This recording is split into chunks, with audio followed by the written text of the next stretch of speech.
Children, so in the previous class, we have wind up the principles related to the event management procedure. So after completion of the 17 principles and the basic concept called as a characteristic features of a event plan, the next very important, that is the guidelines to be followed while conducting an event. ಒಂದು event ಅನ್ನ ನಡೆಸಬೇಕಾದ್ರೆ ನಮಗೆ ಬೇಕಾಗಿರ್ತಕ್ಕಂತಹ ಒಂದು guide lines, ಮಾರ್ಗದರ್ಶನಗಳು ಏನೆಲ್ಲ ಇದಾವೆ ಅನ್ನೋದನ್ನ ನಾವು ನೋಡ್ಬೇಕಾಗತ್ತೆ.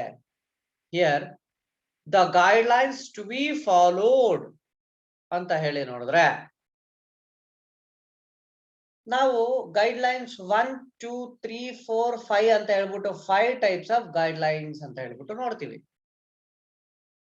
ಇಲ್ಲಿ guide lines 1 ಅನ್ನ ವೆನ್ಯೂ ಸೂಟಬಿಲಿಟಿ ಅಂತ ಹೇಳ್ಬಿಟ್ಟು ಹೋದ್ರೆ, ಗೈಡ್ ಲೈನ್ಸ್ 2 ಅಂತಕ್ಕಂಥದ್ದು creating on assessable event, guide lines 3 ಅಂತಕ್ಕಂಥದ್ದು preliminary event rating, guidelines 4 risk management, guidelines 5 emergency management. ನೋಡಿ, ಈ ರೀತಿ ನಾವುಗಳು ಡಿಫ್ರೆಂಟ್ ಗೈಡ್ ಲೈನ್ಸ್, ಮಾರ್ಗದರ್ಶನಗಳನ್ನ ನಾವು ತಯಾರಿಯನ್ನ ಮಾಡ್ಕೋಬೇಕಾಗತ್ತೆ. ಇಲ್ಲಿ ಫಸ್ಟ್ ಗೈಡ್ ಲೈನ್ 1 ಅಂತಕ್ಕಂಥದ್ದನ್ನ ನಾವು ಗಮನಿಸ್ತಾ ಹೋದ್ರೆ, there are basically the 16 to 17 guidelines in very important in all the guidelines from 1 to 5. But in the first guideline 1, we will going to discuss about 11 or 12 guidelines. ಏನಲ್ಲ arrangements ಅನ್ನ ನಾವು starting ಅಲ್ಲೇ ಮಾಡ್ಕೋಬೇಕು. ಆದ್ರೆ ಈ ಒಂದು ಪ್ರಿಂಟೆಡ್ ಈ guidelines ಒಂದು ಡಾಕ್ಯುಮೆಂಟ್ ಅನ್ನ, ಪ್ರಿಂಟೆಡ್ ಕಾಪಿಯನ್ನ ಎಲ್ಲಾ ಕೀ ಡಿಸಿಷನ್ಸ್ ಮೇಕರ್ಸ್ ಹತ್ರ ಇರುತ್ತೆ ಒಂದು ಪ್ರಿಂಟೆಡ್ ಕಾಪಿ. ಆ ಪ್ರಿಂಟೆಡ್ ಕಾಪಿಯನ್ನ ಇಟ್ಕೊಂಡು ಅವ್ರ ಇವೆಂಟ್ ಅನ್ನ ನಡೆಸ್ಕೊಳ್ತಾ ಹೋಗ್ಬೇಕಾಗತ್ತೆ. ಸೊ ಈಗ ಫಸ್ಟ್ ಗೈಡ್ ಲೈನ್ 1 ಅಂತ ಹೇಳ್ಬಿಟ್ಟು ನಾವು ನೋಡಿದ್ದೆ ಆದ್ರೆ, ಗೈಡ್ ಲೈನ್ಸ್ 1 ಅಂತಕ್ಕಂಥದ್ದನ್ನ ನೋಡಿದ್ದೆ ಆದ್ರೆ, venue suitability. There are some of the following issues need to be considered on selecting an venue. ಇಲ್ಲಿ ವೆನ್ಯೂ ಅಂತಕ್ಕಂಥದ್ದನ್ನ ಅಂತ ಹೇಳಿದ್ರೆ ಪ್ಲೇಸ್ ಆಗಿರ್ಬೋದು, ಎಲ್ಲ ಅರೇಂಜ್ಮೆಂಟ್ಸ್ ಅನ್ನ ಮಾಡ್ಕೋಬೇಕಾದ್ರೆ ನಾವುಗಳು ಇವನ್ನ ಕನ್ಸಿಡರೇಷನ್ಗೆ ತಗೊಳ್ಬೇಕಾಗತ್ತೆ. ಯಾವುಗಳನ್ನ? Acceptance of the proposed event by neighbouring properties and the tenants. ನೋಡಿ, ಯಾವತ್ತು ನಾವು ಒಂದು ಇವೆಂಟ್ ಅನ್ನ ನಡೆಸ್ಬೇಕಂತ ಹೇಳಿದ್ರೆ ಆಪೋಸಿಟ್ ಟೆನೆಂಟ್ ಪಾರ್ಟಿ ಅಂತಕ್ಕಂಥವ್ರು ಏನ್ ಮಾಡ್ಕೊಂಡಿರ್ಬೇಕು, ಅದನ್ನ ಒಪ್ಕೋಬೇಕಾಗತ್ತೆ. ಎಸ್, ನೀವು ನಡೆಸಿಕೊಡಿ ಅಂತ ಹೇಳ್ತಕ್ಕಂಥದ್ದಾಗಿರ್ಬೋದು, ಅಥವಾ ನಾವು ಒಂದು ಬ್ಲೂ ಪ್ರಿಂಟ್ ಅನ್ನ ಕೊಟ್ಟಾಗ ಅವರಿಗೆ ಆ ಇವೆಂಟಿನ ಬಗ್ಗೆ ಆ ಟೆನೆಂಟ್ ಅಂತಕ್ಕಂಥವನು ನೈಬರಿಂಗ್ ಪ್ರಾಪರ್ಟೀಸ್ ಸುತ್ತಲೂ ಇರ್ತಕ್ಕಂಥ ಪ್ರಾಪರ್ಟಿ ಅವರು ಏನ್ ಮಾಡ್ಬೇಕು, ನಾವು ಇವೆಂಟ್ ಅನ್ನ ನಡೆಸ್ಲಿಕ್ಕೆ ಏನ್ ಮಾಡ್ಬೇಕು, ಅಕ್ಸೆಪ್ಟೆನ್ಸ್, ಒಪ್ಪಿಗೆಯನ್ನ ಕೊಡಬೇಕಾಗತ್ತೆ. Suppose if any one person will be in the position to held a petition, ನಮ್ಮ ಅದರ ಮೇಲೆ ದಾವೆಯನ್ನ ಮೂಡ್ತಕ್ಕಂಥದ್ದು, ಎಸ್ ನೀವು ನಡ್ಸಂಗಿಲ್ಲ ಅಂತ ಹೇಳಿ ಅಪೋಸಿಟ್ ಏನಾದ್ರು ಬಂದ್ರೆ ನಾವೇನ್ ಮಾಡ್ಬೇಕಾಗತ್ತ, ಇವೆಂಟ್ ಅನ್ನ ನಡೆಸಲು ಸಾಧ್ಯ ಇಲ್ಲ. ಸೊ ಆದ್ದರಿಂದ ಮೊದಲನೇದಾಗಿ ನಾವೇನ್ ಪಡ್ಕೋಬೇಕು, ಅಕ್ಸೆಪ್ಟೆನ್ಸ್, ಲೊಕ್ಯಾಲಿಟೀಸ್ ಇಂದ ಅಕ್ಸೆಪ್ಟೆನ್ಸ್ ಅನ್ನ ಪಡ್ಕೋಬೇಕಾಗತ್ತೆ. Then approximate to suitable public transport. ನಾವು ನಡೆಸ್ತಕ್ಕಂತಹ ಇವೆಂಟ್ಗೆ ನಾವು ಔಟ್ಡೋರ್ ಇವೆಂಟ್ ಅಂತ ಹೇಳ್ಬಿಟ್ಟು ನಡೆಸ್ತಾ ಇದೀವಿ ಅಂತ ಹೇಳಿದ್ರೆ ನಾವುಗಳು ಅಲ್ಲಿ ಪ್ರತ್ಯೇಕವಾಗಿ ಪಬ್ಲಿಕ್ಗೆ ಏನ್ ಮಾಡ್ಕೊಡ್ಬೇಕು, ಸೂಟಬಲ್ ಟ್ರಾನ್ಸ್ಪೋರ್ಟ್ ಫೆಸಿಲಿಟಿಯನ್ನ ಮಾಡಿಕೊಡ್ಬೇಕಾಗತ್ತೆ. ಸೂಟಬಲ್ ಟ್ರಾನ್ಸ್ಪೋರ್ಟೇಶನ್ ಫೆಸಿಲಿಟಿ ಇರೋ ರೀತಿಯಲ್ಲಿ ನಾವೇನ್ ಮಾಡ್ಬೇಕು, ಸಪೋರ್ಟ್ ಅನ್ನ ಕೊಡ್ಬೇಕಾಗತ್ತೆ. If we people will be in the position to run a event without a transportation facility, there maybe the audience, maybe the participants, maybe the general public will not visit. Avaru en madodilla, visit madodilla. So ಆದ್ದರಿಂದ ನಾವುಗಳು ಯಾವತ್ತು ಸಹ ಯಾವ ರೀತಿ ನೋಡ್ಬೇಕು, approximate ಆಗಿ suitable ಆಗಿರ್ತಕ್ಕಂತಹ public transport ಫೆಸಿಲಿಟಿಯನ್ನ ನಾವೇನ್ ಮಾಡ್ಬೇಕು, ಅರೇಂಜ್ಮೆಂಟ್ ಅನ್ನ ಮಾಡ್ಕೋಬೇಕಾಗತ್ತೆ. Then off road parking for patrons ಅಂತ ಹೇಳಿದ್ರೆ ಸಪೋರ್ಟರ್ಸ್. ನಾವ್ ಯಾವತ್ತೂ ಸಹ ಇವೆಂಟ್ ಅನ್ನ ನಡೆಸ್ತಾ ಇದೀವಿ ಅಂತ ಹೇಳಿದ್ರೆ ನಾವುಗಳು ಆಫ್ ರೋಡ್ ಪಾರ್ಕಿಂಗ್, ನಾವು ಪಾರ್ಕಿಂಗ್ ಅಡ್ಡಾದಿಡ್ಡಿ ಹಾಕಂಗಿಲ್ಲ. ಪಾರ್ಕಿಂಗ್ ಗೆ ಸಪರೇಟ್ ಆಗಿರ್ತಕ್ಕಂತ ಸ್ಪೇಸ್ ಅನ್ನ ಕೊಡಬೇಕು.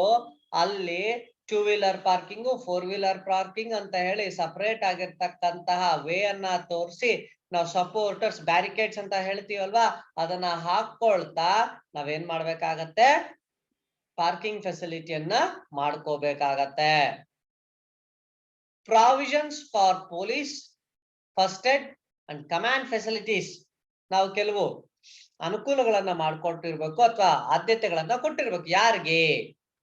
ಯಾರಿಗೆ ಹೆಚ್ಚು ಆದ್ಯತೆ ಕೊಡಬೇಕು? ಪೊಲೀಸ್ ಅಂತ they will give a protection to us, ಅವ್ರಿಗೆ ಹೆಚ್ಚಿನ ಆದ್ಯತೆ ಕೊಟ್ಟಿರ್ಬೇಕು. ಫಸ್ಟ್ ಏಡ್, ತುರ್ತು ಪರಿಸ್ಥಿತಿಗಳಿಗೆ ಬೇಕಾಗಿರ್ತಕ್ಕಂತಹ ಒಂದು ಫೆಸಿಲಿಟೀಸ್. ಕಮಾಂಡ್ ಫೆಸಿಲಿಟೀಸ್, ಆಜ್ಞೆ ಅಥಾರಿಟಿ ಯಾರ ಕೈಯಲ್ಲಿರುತ್ತೆ, right to give a order, ಅವ್ರಿಗೆಲ್ಲ ಅನುಕೂಲಗಳನ್ನ ಮಾಡಿಕೊಡ್ಬೇಕಾಗತ್ತೆ. Facility able to meet the needs of a proposed numbers. ನಾವುಗಳು ಮೊದಲನೇದಾಗಿ ಕ್ಯಾಲ್ಕುಲೇಟ್ ಅನ್ನ ಮಾಡ್ಕೋಬೇಕಾಗತ್ತೆ at the time of planning an event. ಯಾವ ರೀತಿ ನಾವು ಇಂಡೋರ್ ಇವೆಂಟ್ ಅನ್ನ ಮಾಡ್ತಾ ಇದೀವಿ ಅಂತ ಹೇಳಿದ್ರೆ how many number of people will be there, ಎಷ್ಟು ಜನ ನಮಗೆ ಇರ್ತಾರೆ ಏನ್ ಮಾಡ್ಲಿಕ್ಕೆ, ಆ ಇವೆಂಟ್ ಅನ್ನ ಅಟೆಂಡ್ ಮಾಡ್ಲಿಕ್ಕೆ. Based on the number of candidates attending to event, we people want to arrange a spacious. ನಾವೇನ್ ಮಾಡ್ಕೋಬೇಕು, ಎಷ್ಟು ಜನ ಇವೆಂಟ್ ಅನ್ನ ಅಟೆಂಡ್ ಅನ್ನ ಮಾಡ್ತಾರೆ ಅಂತಕ್ಕಂಥ ಅಂದಾಜು ಮೊತ್ತದಲ್ಲಿ ನಾವುಗಳು ಇವೆಂಟ್ ಗೆ ಬೇಕಾಗಿರ್ತಕ್ಕಂಥ ಸ್ಪೇಸ್ ಅನ್ನ ಅರೇಂಜ್ ಮಾಡ್ಕೋಬೇಕಾಗತ್ತೆ. We want to facilitate all the facilities to the people, that how many number of people will going to visit. Then buffer zones between noise sources, noise sensitive and neighboring properties. ನಾವು ಯಾವತ್ತೂ ಸಹ ಇಲ್ಲಿ buffer zones ಅಂತ ಹೇಳಿ ಮಾಡ್ಕೊಳ್ತಾ noise sources, ಅಲ್ಲಿ ಹೆಚ್ಚು sound ಬರ್ದಿರಾ ಅಥವಾ ಬರೋ ರೀತಿಯಲ್ಲಿ ಸೌಂಡ್ ಎಫೆಕ್ಟಿವ್ ಆಗಿರೋ ರೀತಿಯಲ್ಲಿ ನಾವೇನ್ ಮಾಡ್ಬೇಕು, ಅರೇಂಜ್ಮೆಂಟ್ಸ್ ಅನ್ನ ಮಾಡ್ಕೋಬೇಕಾಗತ್ತೆ. ಅದಕ್ಕೆ ನಾವು PPL ಅಂತ ನೆಕ್ಸ್ಟ್ ಹೋಗ್ತೀವಿ, ಫೋನೋಗ್ರಾಫಿಕ್ ಪರ್ಫಾರ್ಮೆನ್ಸ್ ಲೈಸೆನ್ಸ್ ಅಂತಕ್ಕಂಥದ್ದು. It is totally related to the operating of a sound system. ಆ ರೀತಿ ಝೋನ್ಸ್ ಅಂತ ನೋಡ್ಕೊಂಡು ನಾಯ್ಸ್ ಸೋರ್ಸಸ್, ನಾಯ್ಸ್ ಸೆನ್ಸಿಟಿವ್ಸ್ ಅನ್ನ ನಾವೇನ್ ಮಾಡ್ಕೊಂಡಿರ್ಬೇಕು, ಅರೇಂಜ್ ಮಾಡ್ಕೋಬೇಕು ಅಂತ ಹೇಳಿದ್ರೆ, ಈಗ ಇಂಡೋರ್ ಮಾಡ್ತಿದ್ವಿ ಅಂದ್ರೆ ಆಡಿಟೋರಿಯಂ ಇಂದ ಆಚೆ ವಾಯ್ಸ್ ಹೋಗಂಗಿಲ್ಲ. ಔಟ್ಡೋರ್ ಅಲ್ಲಿ ಮಾಡ್ತಿದೀವಿ ಅಂತ ಹೇಳಿದ್ರೆ ಯಾರಿಗೂ ಎಫೆಕ್ಟ್ ಕೊಡಂಗಿಲ್ಲ. ಆ ರೀತಿ ಅರೇಂಜ್ಮೆಂಟ್ಸ್ ಅನ್ನ ಮಾಡ್ಕೋಬೇಕಾಗತ್ತೆ ನಾವುಗಳು. ಇದು ವೆನ್ಯೂ ಸೂಟಬಿಲಿಟಿಯಲ್ಲಿ suitable transportation, parking facility, arrangements for police, first aid and commanders, first approvals, ಈ ರೀತಿ ಎಲ್ಲವನ್ನ ಮಾಡ್ಕೊಂಡು ನೆಕ್ಸ್ಟ್ ಹೋಗ್ಬಿಟ್ಟು ನಾವು absence of toxic industries in close approximately to the event term. Absence of toxic industries ಅಲ್ವಾ. ಟಾಕ್ಸಿಕ್ ಅಂದ್ರೆ poisonous. ನಾವು event ನಡೆಸ್ತೀವಿ ಅಂತ ಹೇಳಿದ್ರೆ ಅಲ್ಲಿ ಪಾಯ್ಸನಸ್ ಗ್ಯಾಸಸ್, ಸೌಂಡ್ಸ್, ಅಥವಾ ಅಲ್ಲಿ ಬಂದು ಅಟೆಂಡ್ ಮಾಡ್ತಕ್ಕಂಥ ಜನರಲ್ ಪಬ್ಲಿಕ್ ಗೆ ಏನೋ ತೊಂದರೆ ಆಗ್ತಕ್ಕಂಥದ್ದು, ಆ ರೀತಿ ಆಗ್ತಕ್ಕಂತಹ ಯಾವುದೇ ರೀತಿಯಾದಂತಹ ಇಂಡಸ್ಟ್ರೀಸ್ ಇಲ್ದೇ ಇರ್ತಕ್ಕಂತಹ ಸ್ಥಳಗಳನ್ನ ನಾವೇನ್ ಮಾಡ್ಬೇಕು, ಆಯ್ಕೆಯನ್ನ ಮಾಡ್ಕೋಬೇಕಾಗತ್ತೆ. ಅದನ್ನ ನಾವು absence of toxic industries in close proximately to the event. ನಾವೆಲ್ಲಿ ಇವೆಂಟ್ ಅನ್ನ ನಡೆಸ್ತೀವಿ ಅದಕ್ಕೆ ತೀರ ಹತ್ತಿರದಲ್ಲಿ ಯಾವುದೇ ರೀತಿಯಾದಂತಹ ಪಾಯ್ಸನಸ್ ಗ್ಯಾಸಸ್ ಅನ್ನ ರಿಲೀಸ್ ಅನ್ನ ಮಾಡ್ತಕ್ಕಂತ ಇಂಡಸ್ಟ್ರೀಸ್ ಇರಬಾರದು. Then pleasant environment for patrons ಅಂತ ಹೇಳಿದ್ರೆ ನಾವುಗಳು ಈ ಪ್ರೊಟೆಕ್ಷನ್ಸ್ ಅಂತ ಹೇಳಿದ್ರಲ್ಲ, ಪ್ಯಾಟ್ರನ್ಸ್ ಅಂತ ಹೇಳಿದ್ರೆ ಪ್ರೊಟೆಕ್ಷನ್ಸ್. ನಾವು ಒಳ್ಳೆ ರೀತಿಯಾದಂತಹ ಎನ್ವೈರನ್ಮೆಂಟ್ ಇರೋ ರೀತಿಯಾದಂತ ಪ್ಯಾಟ್ರನ್ಸ್ ಅಂತ ಪ್ರೊಟೆಕ್ಷನ್ಸ್ ಅನ್ನ ಮಾಡ್ಕೋಬೇಕು. ಯಾವ ರೀತಿ ಪ್ಲೆಸೆಂಟ್ ಎನ್ವೈರನ್ಮೆಂಟ್ ಅಂತ ಹೇಳಿದ್ರೆ, ಶೇಡೆಡ್ ಇನ್ ಸಮ್ಮರ್ ಅಂತ ಹೇಳಿದ್ರೆ ನೋಡಿ, ಇಲ್ಲಿ ನಾವು ಮೇಲ್ಚಾವಣಿ ಇದೆಯಲ್ಲ ಅದನ್ನ ನಮ್ಗೆ ಶೋಡ್ ಅಂತ ಹೇಳಿದ್ರೆ ಸಮ್ಮರ್ ಅಲ್ಲಿ ಬಿಸಿಲು ಬೀಳದಿರ ಇರ್ತಕ್ಕಂತಹ ಶೆಡ್ಸ್ ಅನ್ನ ಹಾಕೊಳ್ತಕ್ಕಂಥದ್ದು, ಅಥವಾ ರೈನ್ ಪ್ರೊಟೆಕ್ಷನ್ ಇನ್ ವಿಂಟರ್, ಮಳೆಗಾಲದಲ್ಲಿ ನಾವು ಇವೆಂಟ್ ನಡೆಸ್ತಾ ಇದೀವಿ ಅಂತ ಹೇಳಿದ್ರೆ ಅಲ್ಲಿ ಹಣೆ ತೊಟ್ಟಿಡ್ತಕ್ಕಂಥದ್ದು, ಮಳೆ ಬಂದ ಕೂಡಲೇ ಎಲ್ಲಾ ಪಾರ್ಟಿಸಿಪೆಂಟ್ಸ್ ಪ್ರತಿಯೊಬ್ರು ನೆನೀತಕ್ಕಂತ ಒಂದು ಪರಿಸ್ಥಿತಿ ಬಂದ್ಬಿಡ್ತಕ್ಕಂಥದ್ದು, ಆ ರೀತಿ ಇರಬಾರ್ದು. ಯಾವತ್ತೂ ಸಹ ಏನ್ ಮಾಡ್ಬೇಕಾಗತ್ತೆ, ಪ್ಲೆಸೆಂಟ್ ಎನ್ವೈರನ್ಮೆಂಟ್, ವಾತಾವರಣವನ್ನ ಪ್ಲೆಸೆಂಟ್ ಆಗಿ ಇಟ್ಕೊಂಡು ಅಲ್ಲಿ ಏನ್ ಮಾಡ್ಬೇಕು, ನಮ್ಮ ಪ್ರೊಟೆಕ್ಷನ್ಸ್ ಅನ್ನ ಮಾಡ್ಕೋಬೇಕಾಗತ್ತೆ. ಸಮ್ಮರ್ಗೆ ಸಮ್ಮರ್ ಪ್ರೊಟೆಕ್ಷನ್ಸ್, ವಿಂಟರ್ ಅಲ್ಲಿ ರೈನಿ ಪ್ರೊಟೆಕ್ಷನ್ಸ್ ಅನ್ನ ಮಾಡ್ಕೊಂಡು ನಾವೇನ್ ಮಾಡ್ಬೇಕಾಗತ್ತೆ, ಈ ಒಂದು ಅರೇಂಜ್ಮೆಂಟ್ಸ್ ಅನ್ನ ಮಾಡ್ಕೋಬೇಕಾಗತ್ತೆ. Then adequate toilet facilities. Sir, restrooms to toilet facilities is essential for all the general public or the human being one who is visiting to the event. So ಅಂತ ಕಡೆ ನಾವು ಔಟ್ಡೋರ್ ಇವೆಂಟ್ ಮಾಡಿದ್ರೆ portable toilets ಅಂತ ಹೇಳಿದ್ರೆ ಅದು temporary cabins ಅನ್ನ ಇರ್ತಕ್ಕಂಥ toilets ಅನ್ನ ಅರೇಂಜ್ ಮಾಡ್ತಕ್ಕಂಥದ್ದು, based on number of audience attending to the event ಅಷ್ಟು ಅರೇಂಜ್ಮೆಂಟ್ ಅನ್ನ ಮಾಡ್ಕೋಬೇಕು. ಅದೇ ಇಂಡೋರ್ ಆಡಿಟೋರಿಯಂ ಅಂತ ಹೇಳಿದ್ರೆ ಅಲ್ಲೂ ಸಹ ನಾವು ಸ್ವಚ್ಛತೆ ಕಾಪಾಡೋದರ ಜೊತೆಗೆ ಫೆಸಿಲಿಟೀಸ್ ಅನ್ನ ಮಾಡ್ಕೋಬೇಕಾಗತ್ತೆ, rest rooms, toilets. Then storm protection patterns. ಇಲ್ಲಿ ಸ್ಟ್ರೋಮ್ ಅಂತ ಹೇಳಿದ್ರೆ ಮೇ ಬಿ ದ ಫ್ಲಡ್ಸ್ ಅಂತ ಹೇಳ್ಬಿಟ್ಟು ಕರಿಬಹುದು ನಾವು, ಸುನಾಮಿಗಳು ಅಥವಾ ಚಂಡಮಾರುತಗಳು.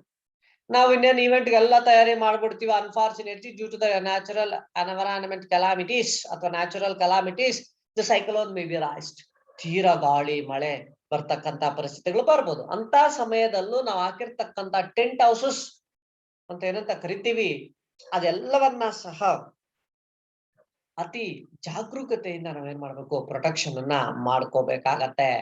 ಸ್ಟ್ರೋಮ್ ಪ್ರೊಟೆಕ್ಷನ್ ಪ್ಯಾಟರ್ನ್ಸ್ ಅಂತ ಹೇಳಿದ್ರೆ ನಾವು ಸೆಕ್ಯೂರಿಟಿ ಸೇಫ್ಟಿಯಲ್ಲಿ ಈ ರೀತಿ ಚಂಡಮಾರುತಗಳಿಗೆ ಹೆಚ್ಚು ಗಾಳಿ ಮಳೆಗೆ ಬೀಳದಿರೋ ರೀತಿಯಲ್ಲಿ ನಾವೇನ್ ಮಾಡ್ಬೇಕು, ಪ್ರೊಟೆಕ್ಷನ್ ಅನ್ನ ಮಾಡ್ಕೋಬೇಕಾಗತ್ತೆ.